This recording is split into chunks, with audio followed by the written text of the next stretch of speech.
अस्सलाम वालेकुम। आज की वीडियो न्यू मदर्स के लिए निहायत इम्पॉर्टेंट है, इसे आखिर तक देखें। आज हम बात करने जा रहे हैं कि जो माँ का दूध है वो बच्चों के लिए कितना ज़्यादा ज़रूरी है और उसका न सिर्फ बच्चों बल्कि माँ की सेहत पे भी कितना अच्छा और बुरा असर पड़ता है। ये बात याद रखें कि माशरे में बड़ा एक समझा जा रहा है आज की मॉडर्न एरा में कि अगर माँ बच्चे को दूध पिलाएगी तो माँ कमज़ोर हो जाएगी, उसकी सेहत कॉम्प्रोमाइज़ हो जाएगी, उसमें खून की कमी हो जाएगी। साइंटिफिकली अगर आप देखते हैं तो इस किस्म के कोई भी एविडेंसेस मौजूद नहीं हैं। हाँ, अब मैं आपको पहले इसके फ़ायदे बताता हूँ और फिर ये बताता हूँ कि जिनको कमज़ोरी महसूस होती है ख़वातीन को, वो क्यों महसूस होती है और उसका वो इलाज कैसे कर सकते हैं। सबसे पहले तो जो इसके आप देखें कि जो ब्रेस्ट फीडिंग है यानी माँ बच्चे को दूध पिलाती है तो उससे बच्चे को इस किस्म के कुदरती तौर पे एंटीबॉडीज़ मिलते हैं जो कि बच्चे की क़ुव्वत मुदाफ़ियत को न सिर्फ बढ़ाते हैं बल्कि उसको मुख्तलिफ़ किस्म की जो वायरल बैक्टीरियल और यानी जरासीमी कह लें और गैर जरासीमी जो बीमारियां हैं उनसे लड़ने में हेल्प आउट करती हैं। दूसरा साथ में ये आपको ये बताऊं कि माँ और बच्चे की जो बॉन्डिंग है वो पहले जो इब्तदाई अय्याम होते हैं या माँ होते हैं उनमें अगर माँ बच्चे को दूध पिला रही है, अपने सीने से लगा के रखती है, तो ऐसे हार्मोन्स माँ से भी रिलीज़ होते हैं और स्किन टू स्किन टच की वजह से भी माँ और बच्चे की बॉन्डिंग बढ़ती है। माँ और जो आज कल हम कह रहे हैं कि बच्चे हमारे जो है ना माँ बाप के कंट्रोल में नहीं हैं, पुराने लोग ज़्यादा थे, तो उसकी भी एक वजह ये है कि जो ये बॉन्डिंग आपकी 2 साल में हो रही है वो 20 साल में भी नहीं पैदा हो सकती। ठीक है, ममता की जो एक हिद्दत है वो बच्चा अटेन करता है और वो बच्चा माँ के साथ अटैच रहता है। ठीक है, तीसरी फिर एक अहम बात यह है कि जो माँ के दूध में बच्चे को जो ग़िज़ाइयत हासिल होती है वो किसी भी भैंस गाय के दूध बकरी के दूध से हासिल नहीं हो पाती।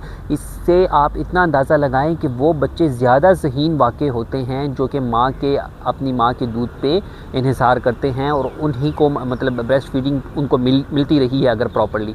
ठीक है, और इसके अलावा हम आगे अगर जाते हैं तो हमें ये भी पता चलता है कि जो माँ का दूध है वो बिल्कुल आप कह लें कि किसी भी किस्म के केमिकल से पाक साफ़ होता है, नेचुरल होता है, ठीक है, सेफ़ होता है, ठीक है, उसमें आपको इस किस्म के शुकूक व शुबहात नहीं होते। जो डब्बे वाले दूध या खुला दूध आप लेकर आ रहे हैं तो उसमें जो छोटे बच्चों की चूँकि उनकी क़ुव्वत मुदाफ़िर कम होती है तो उस वजह से उनको गैस हो जाना, पेट में तकलीफ़ होना, ठीक है, और मुख्तलिफ़ किस्म की जो सीने की बीमारियाँ हैं उसका वो शिकार हो जाते हैं। क़ुव्वत मुदाफ़ियत में कमी की वजह से वो माँ के दूध हासिल करने की वजह से नहीं होते और बेहतर रहते हैं। ओवरऑल अगर आप देखते हैं तो बच्चों की जो सेहत है वो चाहे उनके सर के बाल से ले के पाँव के नाखून तक देखें, तमाम की तमाम जो डेवलपमेंट्स हैं वो माँ के दूध से बेहतर होती हैं।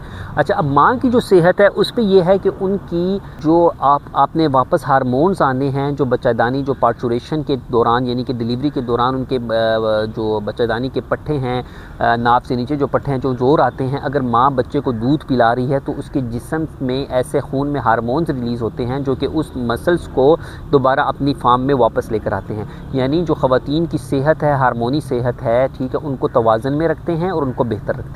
अच्छा, फिर आप ख़वातीन के हवाले से ये देखें कि उनकी जो बॉडी बिल्टअप है वो बेहतर हो जाता है। ठीक है, उनकी जो बॉडी फिज़ीक है क्योंकि उनके हार्मोन्स बेहतर होते हैं तो उनकी जो शेप है बॉडी की जिसके हवाले से बहुत ज़्यादा ख़वातीन कंसर्न रहती हैं, परेशान रहती हैं, वो भी बेहतर होने लग जाती है।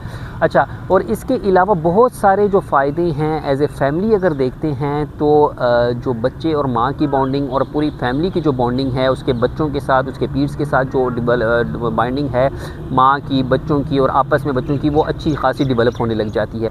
अच्छा, यहाँ पे माँ की सेहत के हवाले से मैं ये भी बताता चलूँ, हैरत अंगेज़ मतलब ये रिसर्च है कि जो माएँ अपने बच्चों को दूध पिलाती हैं उनको आपने अक्सर ख़वातीन को देखा होगा कि जब डिलीवरी हो जाती है उसके बाद डिप्रेशन हो जाता है, एंजाइटी का शिकार हो जाती हैं, उनको दौरे पड़ने लगते हैं, लोग कहते हैं जिन्नात हैं, ये हैं वो हैं। हालांकि ऐसा कुछ नहीं होता। जब माँ अपने बच्चे को दूध पिलाएगी तो उसको जो पोस्टपार्टल डिप्रेशन है वो कम होता है। इसके अलावा आप देखें अल्लाह ताला की कितनी बड़ी नेमतें, फितरत है ना, कुदरत है। ठीक है, अगर माँ बच्चे को दूध पिला रही है उसको ब्रेस्ट कैंसर नहीं होता। ठीक है, उसका जो फैट मेटाबॉलिज्म है जिसके हवाले से अक्सर ख़वातीन परेशान रहती हैं कि हमारी जो चर्बी है हम मोटा ही नहीं होना चाहती, अगर आप अपने बच्चे को दूध पिलाएं प्रॉपर तरीके से, जो कि आगे मैं आपको बताने जा रहा हूँ, आपका जो जिस्म फिज़ीक है वो भी बेहतर रहेगी और आप मोटापे का शिकार भी नहीं होंगी। इसके अलावा आपका मेटाबॉलिज्म बेहतर रहता है। अगर मेटाबॉलिज्म बेहतर रहेगा, स्ट्रेस आपको नहीं होगा, तो आप आगे आने वाले जो ब्लड प्रेशर, शुगर, जोड़ों की तकलीफ़ है उससे भी महफूज रहेंगी। अच्छा, यहाँ पे फिर मैं वापस आता हूँ उसकी तरफ कि देखें माँ की सेहत पे क्या कॉम्प्रोमाइज़ होते हैं। यहाँ पे न्यूट्रिशन माँ की बेहतर नहीं रखी जाती। कोशिश करें कि मैटरनल हेल्थ के हवाले से उनको जब वो ब्रेस्ट फीडिंग कर रही है उनकी डाइट अच्छी करें। पुराने वक्तों में लोग पंजीरी बना के ख़वातीन को देते थे तो देखें माएँ सेहतमंद रहती थी। आज मॉडर्न एरा में वो चीज़ें छोड़ दी गई हैं, उनकी ग़िज़ाइयत छोड़ दी गई है, उनको फ्रूट्स नहीं मिल रहा वो चीज़। अच्छा, धड़ाधड़ ला के बच्चों को फार्मूला मिल्क दे दिया जाता है, हालांकि उसके महंगे दिए जाते हैं। उसके बजाय माँ पे इन्वेस्ट करें, उसकी सेहत पे इन्वेस्ट करें, ठीक है। कम खर्च में आपके बच्चे को बेहतरीन सहूलत मिलेगी, बेहतरीन सेहत मिलेगी और आपकी जो खातून खाना है यानी कि आपकी ज़ौजा हैं, बहन हैं, बेटी हैं, जो भी हैं, ठीक है, वो भी बेहतर रहेंगी, उनकी सेहत भी बेहतर रहेगी और एक अच्छा मुआशरा हम तश्कील देने की तरफ जाएंगे। सेहतमंद मुआशरा होगा। माँ और बच्चे जब सेहतमंद होंगे तो यकीन करें कि आपकी जितनी भी मुल्क है वो सारा का सारा उस पर इसका असर पड़ता है, ठीक है। तो कोशिश करें कि जो माँ की सेहत है ड्यूरिंग जो मतलब लैक्टेशन है उसको आप नट्स, सलाद और ये सारी चीज़ें जितनी भी हैं, मीट हो गया, ये तवाज़न के साथ इस्तेमाल करें। वॉक करवाएं उनको, कुदरती माहौल के साथ, फितरत के साथ उनको अटैच्ड करें। अच्छा, और इसके साथ साथ ये है कि केमिकल जो फूड्स हैं वो कोशिश करें अवॉइड करें। आखिर में मैं ये बताता चलूँ कि अगर माँओं को फिर भी दूध नहीं आता या क्वालिटी मिल्क नहीं आ रहा तो उसके लिए नेचुरल मेडिसिन होम्योपैथी में वंडरफुल रेमेडीज़ मौजूद हैं जो कि बड़े ही महफूज और बेज़रर अंदाज में इस चीज़ को ठीक करती हैं और सस्ती भी हैं, ये बात भी जहन में रखें। तो अगर आपको या आपके अजीज़ व अकारीब इस हवाले से किसी किस्म का सवाल रखते हैं, कमेंट सेक्शन में हमसे पूछ सकते हैं। ऑनलाइन कंसल्टेशन चाहते हैं तो दिए गए व्हाट्सएप नंबर पर रब्ता करें, हमारी टीम आपको मुकम्मल रहनुमाई करेगी। बसहूलत मेडिसिन आपको आपके दरवाजे, आपके घर तक पहुंचाई जाएगी। बहुत शुक्रिया। पाकिस्तान जिंदाबाद। अल्लाह।